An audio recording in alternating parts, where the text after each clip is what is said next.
बड़ी खबर आपको बता रहे हैं, जहां सीएम योगी आदित्यनाथ द्वारा चलाई गई मुहिम अब देखिए धरातल पर देखती हुई नजर आ रही है। जॉब डूइंग बिजनेस का धरातल पर क्रियान्वयन, प्रदूषण नियंत्रण बोर्ड द्वारा हो रहा क्रियान्वयन। सीएम योगी आदित्यनाथ द्वारा चलाई गई मुहिम, सीएम योगी आदित्यनाथ की कोशिश, राज्य में उद्योग लगाने में आए सुगमता। डॉक्टर आरपी सिंह की अध्यक्षता में हुई बोर्ड बैठक में निर्णय हुआ, सर्वसम्मति से पारित आवेदनों के निस्तारण के लिए सर्टिफिकेशन स्कीम लागू। बड़ी जानकारी आपको बता रहे हैं, जहां एज ऑफ डूइंग बिजनेस का धरातल पर अब क्रियान्वयन होता हुआ नजर आ रहा है। लगातार इसकी मांग की जा रही थी और अब ये पहल बहुत बड़ी पहल बताई जा रही है, जहां प्रदूषण नियंत्रण बोर्ड द्वारा इसका क्रियान्वयन हो रहा है। मुख्यमंत्री योगी आदित्यनाथ द्वारा ये मुहिम चलाई गई। सीएम योगी आदित्यनाथ की कोशिश रंग लाती हुई नजर आ रही है। राज्य में उद्योग लगाने में अब सुगमता है।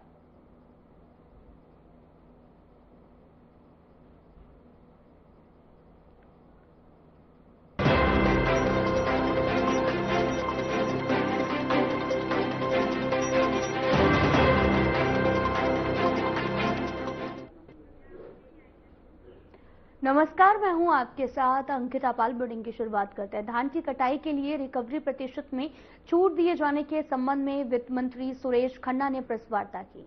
इस दौरान उन्होंने क्या कुछ कहा, आपको सुनाते हैं।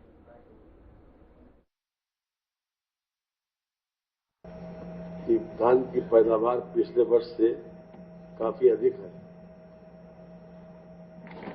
जो हाइब्रिड धान है उसको खरीद के जब मिलों को दिया जाता है, उसमें रिकवरी भारत सरकार के मानक के अनुसार 67% है। पहले से ही यह व्यवस्था चली आ रही है, जब से योगी सरकार आई है 18-19 से, कि उसमें 3% की छूट दी जाती है। अर्थात जितनी रिकवरी उसमें एक्सपेक्ट की जाती है उतनी रिकवरी होती नहीं है। इसलिए धान के काश्तकार को राहत पहुंचाने के लिए उसको भाव अच्छा मिले और साथ ही साथ जो धान कूटने वाले चीनी को मिल हैं, धान मिल, उनको भी इसलिए कि वो भी प्रोत्साहित हो, क्योंकि बड़े पैमाने पर वहां पर डेली वेजेस के रोजगार वहां पर मिलता है और कुछ लोग परमानेंट रोजगार में रहते हैं। 1800 से ज्यादा चीनी, 1800 से ज्यादा धान मिले इस समय संचालित है। तो खुशखबरी यह है कि 3% की छूट हाइब्रिड पर पहले से दी जा रही है। लगभग 100 करोड़ रुपए का सरकार उनकी क्षतिपूर्ति करती है। इस बार नया निर्णय सरकार ने यह लिया है कि जो मोटा धान है उस धान के ऊपर भी 1% की छूट सरकार देने जा रही है, जिससे हमारे किसान भी लाभान्वित होंगे कि उनका भाव बढ़ेगा और साथ साथ हमारे धान के मिल वाले वो भी उत्साहित होकर जो कूटने के लिए धान लेंगे उनको भी इस बात के लिए राहत मिलेगी। तो ये अपने आप में एक बड़ा फैसला है। इस पर लगभग 166 करोड़ रुपया खर्च होगा। तो सबको पहले से ही हाइब्रिड पर सरकार दे रही थी और इस बार मोटे धान पर भी 1% की छूट दे रही है। इसका मतलब यह है कि जो 67% एक्सपेक्ट करते हैं उसकी जगह पर अब उनको केवल 66% का ही वो देना पड़ेगा, 1% सरकार बियर करेगी। यही एक विषय आज था जिसकी वजह से हमने आप लोगों को यहाँ पर तकलीफ दी।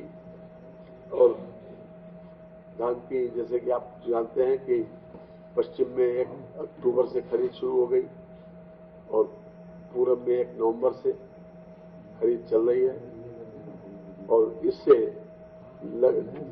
मंडियों में भी और वैसे भी धान का भाव एकदम से बढ़ जाएगा, जिससे किसानों को सीधा सीधा फायदा हो। तो किसान के हित में निर्णय है ये, मजदूर के हित में निर्णय है और खासतौर से मिल वाले भी, क्योंकि मिल वालों को जब किसी न किसी रूप में प्रोत्साहन मिलेगा, फायदा होगा, तो वो ज्यादा से ज्यादा धान भी कूटेंगे और ज्यादा से ज्यादा मिलें भी चलेंगी। तो कुल मिला के ये पूरी इंडस्ट्री को एक बूस्ट करने का एक उत्तर प्रदेश सरकार का निर्णय है। मैं मुख्यमंत्री जी को विशेष रूप से बधाई देना चाहता हूं कि उन्होंने इस वर्ष खासतौर से धान पैदा करने वाले किसानों को और धान में लगे हुए जितने भी श्रमिक हैं उनके लिए और धान की मिल चलाने वालों को भी प्रोत्साहन करने के लिए ये फैसला किया है। हम हृदय से उनको धन्यवाद भी देंगे, उनको बधाई भी देंगे।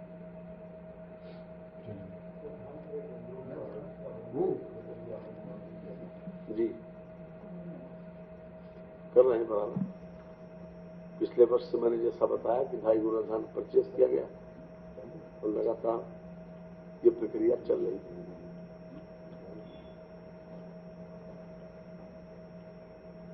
लगभग 2 लाख से ज्यादा इसमें श्रमिक लोगों को रोजगार मिला हुआ है।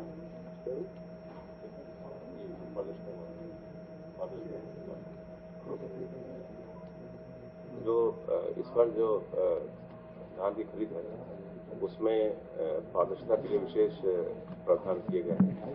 जो किसान का सत्यापन और पंजीकरण पूरी तरह से लगभग 70 से 80% हम लोग ऑनलाइन ऑटोमेटिक करा रहे हैं, जिसमें जो हमारा एग्री स्टैक है डिजिटल क्रॉप सर्वे, उसके डेटा का उपयोग करके, जिससे कि आप मैनुअल सत्यापन से मुक्ति मिली है, तो उसके कारण काफी किसानों को सहूलियत मिली है।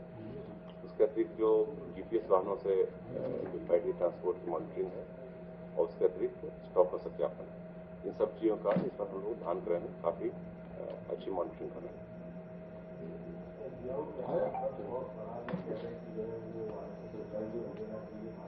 ये 13 से 15 लाख किसान जो कि धान की खेती करते हैं, उन लोगों को इसमें विशेष रूप से लाभ मिलेगा। बहुत बहुत धन्यवाद। बिहार के चुनाव तो हम जीत रहे हैं बहुत बड़े पैमाने पर, बहुत बड़े बहुमत से बिहार का चुनाव जीता जा रहा है।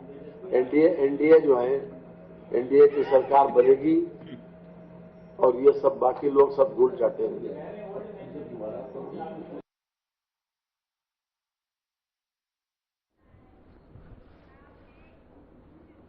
मुख्यमंत्री योगी आदित्यनाथ ने बिहार के दरभंगा में रोड शो किया है। इस दौरान उन्होंने कहा कि दरभंगा में पहले चरण के तहत 6 नवंबर को मतदान होना है और बिहार के दरभंगा विधानसभा क्षेत्र की जनता एनडीए को जीत का आशीर्वाद देने जा रही है।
तो आपको बताते चलें कि बिहार के दरभंगा में की तस्वीरें आपको दिखा रहे हैं, जहां पर सीएम योगी आदित्यनाथ पहुंचे।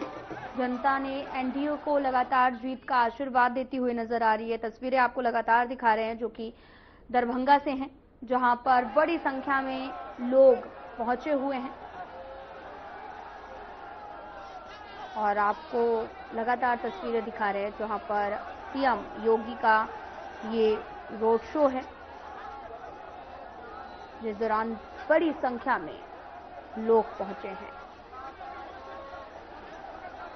6 तारीख को मतदान होना है। और अगर बात करें दरभंगा की, तो दरभंगा में रोड शो किया है। इस दौरान बड़ी संख्या में लोग भी पहुंचे हैं।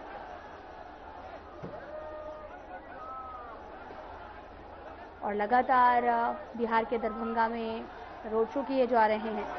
अगर बात करें चंपारण की, तो वहां पर भी चुनावी सभा के दौरान अमित शाह ने हुंकार भरी थी और महागठबंधन पर जोरदार हमला किया था। शाह ने कहा था कि अभी अभी मोदी जी और नीतीश कुमार की 1 करोड़ 41 लाख जीविका दीदी के बैंक खातों में 10,000 रुपए डालने का काम किया जा रहा है। तो वहीं अब सीएम योगी आदित्यनाथ दरभंगा पहुंचे हैं और लगातार लोगों का हुजूम बना हुआ है।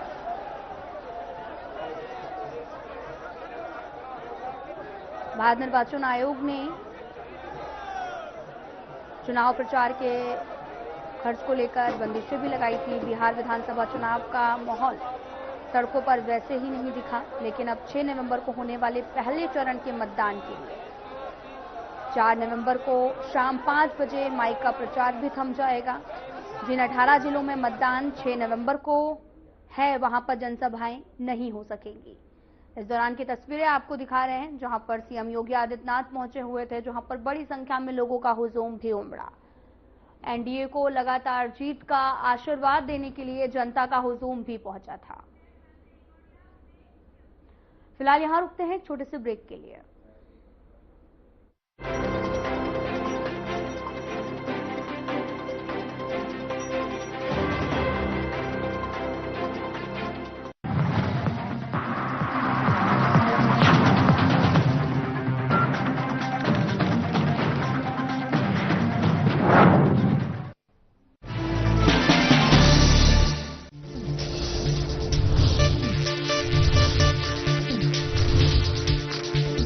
साधना इंस्टीट्यूट के छात्र हर साल नए नए जगहों पर, नए नए संस्थानों पर काम करने के लिए जाते हैं। उन्हें प्लेसमेंट मिलता है और साथ ही साथ वो संस्थानों का और साधना इंस्टीट्यूट का नाम भी रोशन करते हैं। तो अगर आप इलेक्ट्रॉनिक मीडिया, मास कम्युनिकेशन में अपना करियर बनाना चाहते हैं तो साधना इंस्टीट्यूट आपके लिए एक सबसे बढ़िया विकल्प है। 2047 में कैसा होगा विकसित भारत का विकसित उत्तर प्रदेश? क्या आप चाहते हैं कि कृषि क्षेत्र में नवाचार और पशुधन की समृद्धि से बढ़े अन्नदाता की आमदनी? गांव-गांव तक पहुंचे चौड़ी सड़कें, हवाई यात्रा के लिए किसान की जेब में हो पैसे, विश्व स्तरीय शिक्षा और वर्ल्ड क्लास इलाज, बढ़े उद्योग, रोजगार, नौकरी और अपना व्यापार, रिन्यूएबल और ग्रीन एनर्जी हो यूपी में फुल, ताकि कभी न हो पत्ती गुल।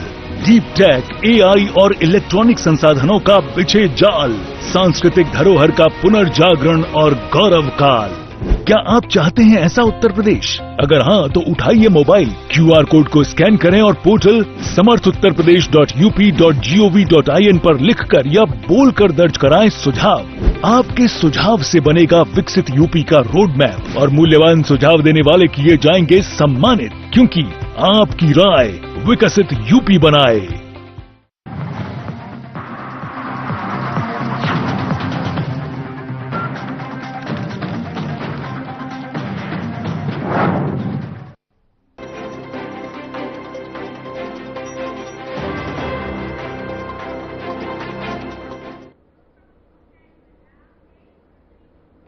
ब्रेक के बाद स्वागत है आप सभी का। रुक करते हैं खबरों की तरफ। लखीसराय सीधा आपको लिए चलते हैं, जहां पर बिहार में सीएम योगी की जनसभा शुरू हुई है। लखीसराय विधानसभा क्षेत्र में जनसभा की है। जनसभा में सीएम योगी का संबोधन आपको सुनाते हैं। ये उत्तर प्रदेश में डबल इंजन की सरकार नहीं होती तो क्या उत्तर प्रदेश में राम मंदिर का निर्माण अयोध्या में हो पाया होता? क्या आज राम मंदिर के निर्माण से खुश है ना? होना चाहिए था ना अयोध्या में राम मंदिर का निर्माण। लेकिन बहनों और भाइयों, याद करिए, यही कांग्रेस थी, कहती थी कि राम तो हुए ही नहीं। यही आरजेडी थी जो राम मंदिर की रथ यात्रा को रोकती थी। यही इनका पार्टनर उत्तर प्रदेश में समाजवादी पार्टी है, जो राम भक्तों पर गोली चला करके अयोध्या को लहूलुहान करती है। और हम लोग तो तब भी कहते थे कि रामलला हम आएंगे मंदिर वहीं बनाएंगे, लाठी गोली खाएंगे मंदिर वहीं, और मंदिर बन गया ना। आज मोदी जी का नेतृत्व है, मार्गदर्शन है, अयोध्या में राम मंदिर का निर्माण हो गया, भव्य राम मंदिर का निर्माण हो गया। अयोध्या दुनिया की सुंदरतम नगरियों में से एक नगरी बन गई है। और अब तो अगर अयोध्या में रामलला का मंदिर बनेगा तो सीतामढ़ी में मां जानकी का मंदिर भी बनेगा, और यह भी शिलान्यास हो गया है। बहनों और भाइयों, शिलान्यास हो गया, कार्य प्रारंभ हो गया। अब तो कॉरिडोर भी बन रहा है। अयोध्या से सीतामढ़ी को जोड़ने के लिए 6,155 करोड़ रुपए की लागत से 4 लेन की सड़क का निर्माण। क्या ये काम कांग्रेस आरजेडी कर पाती क्या? ये करेंगे भी नहीं, क्योंकि विकास का पैसा तो ये खानदानी लुटेरों के हाथों में जाने पर सारा पैसा ये हजम कर जाते हैं।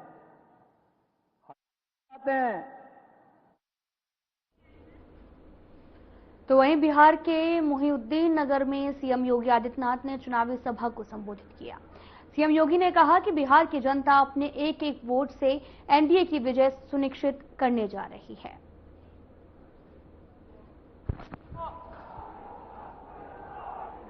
आपका ये उत्साह बताता है, आपका ये उत्साह बताता है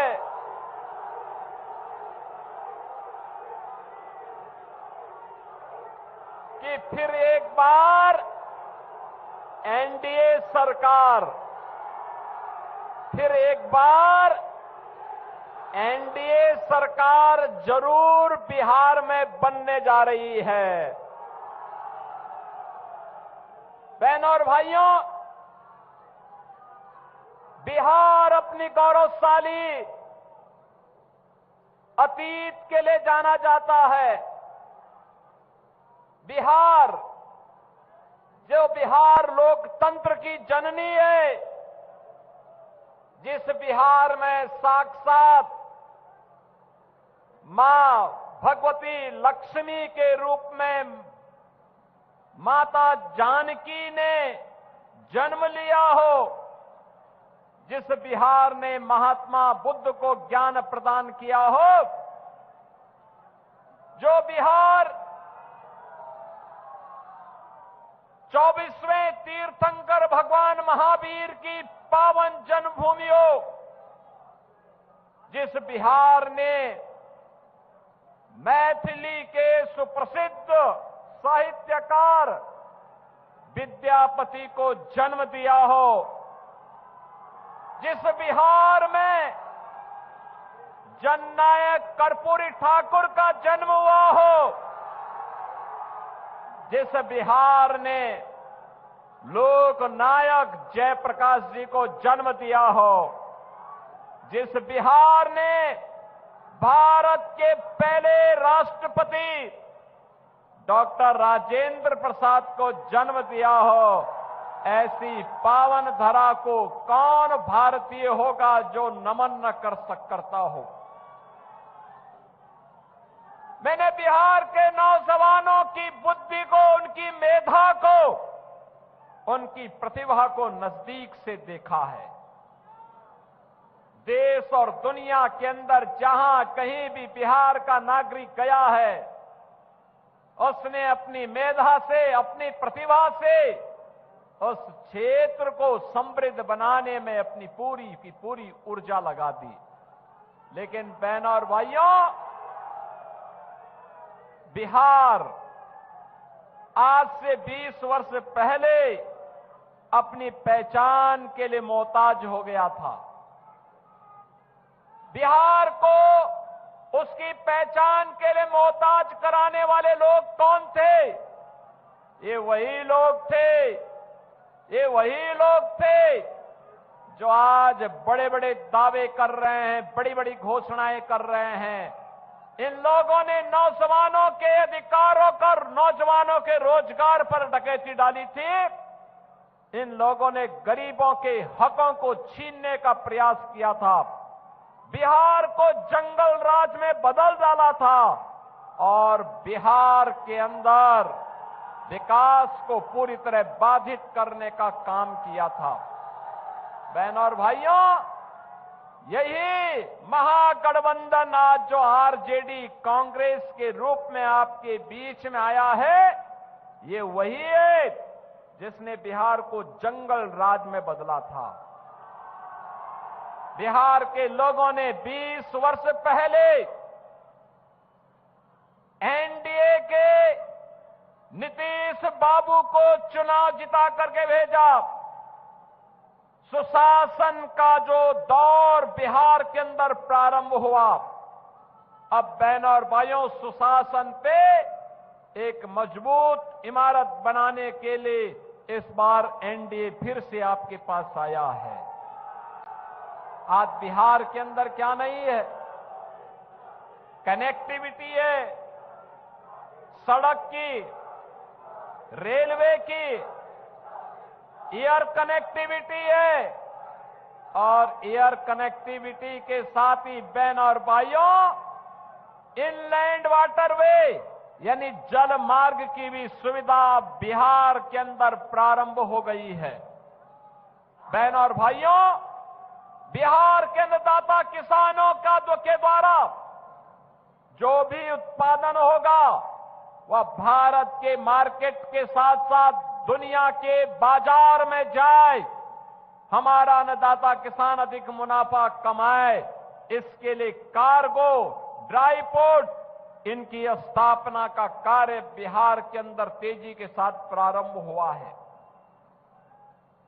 ये कांग्रेस और आरजेडी की सरकारें जब बिहार में थी तब सड़क नहीं थी, बिजली नहीं थी, गरीब के पास मकान नहीं था, गरीब के पास शौचालय नहीं था, गरीब के लिए राशन नहीं था और गरीब को क्या राशन देते, ये तो पशुओं का भी चारा खा गए थे।